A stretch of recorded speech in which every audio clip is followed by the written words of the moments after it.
एक दिन एक छोटा लड़का जिसका नाम अली था, एक हरियाली से भरी हुई वादी में खेल रहा था।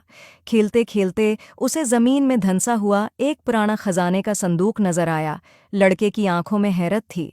वो झुककर संदूक के करीब आया और एहतियात से उसका ढक्कन खोलने लगा। जब लड़के ने संदूक का ज़ंग आलूद ढक्कन उठाया तो इसमें से एक सुनहरी रोशनी निकली और चारों तरफ फैल गई।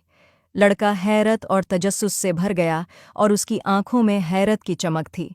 वादी में एक जादुई चमक फैल गई और हवा में चमकती हुई ज़रात तैरने लगे।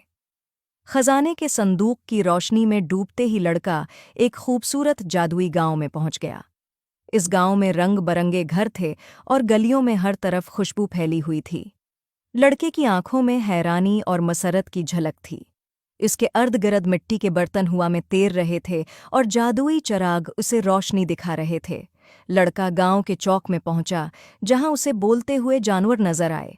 एक बिकरी जिसके गले में रंगीन घंटी लटकी हुई थी और एक मरगा जो दीवार पर बैठा हुआ था, लड़के से बातें कर रहे थे।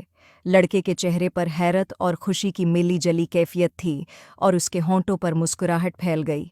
लड़का जादुई गांव के एक बाजार में घूमने लगा, जहां जादुई चीजें फरोख्त हो रही थीं। फल चमक रहे थे, कपड़े हवा में तैर रहे थे और खिलौने बातें कर रहे थे। लड़के ने एक जादुई फल उठाया और मुस्कुराते हुए उसे देखा। बाजार रंगों और खुशियों से भरपूर था। गांव के दरमियान में एक अक्लमंद दरख्त था जिसकी सुनहरी पत्तियां थीं। लड़का दरख्त के सामने खड़ा था और दरख्त उसे बहादुरी और नरमी का कीमती सबक सिखा रहा था। लड़के के चेहरे पर गौर व फिक्र की झलक थी। वो दरख्त की बातें गौर से सुन रहा था और गांव का माहौल पुरस्कून और खामोश था। आखिरकार लड़का वापस इसी वादी में पहुंच गया जहां वो खेल रहा था। खजाने का संदूक अभी भी चमक रहा था।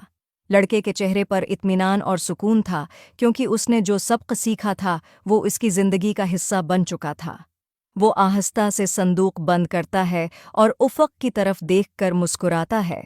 अब वो नए अज़्म के साथ अपनी ज़िंदगी का सफ़र आगे बढ़ाने को तैयार है।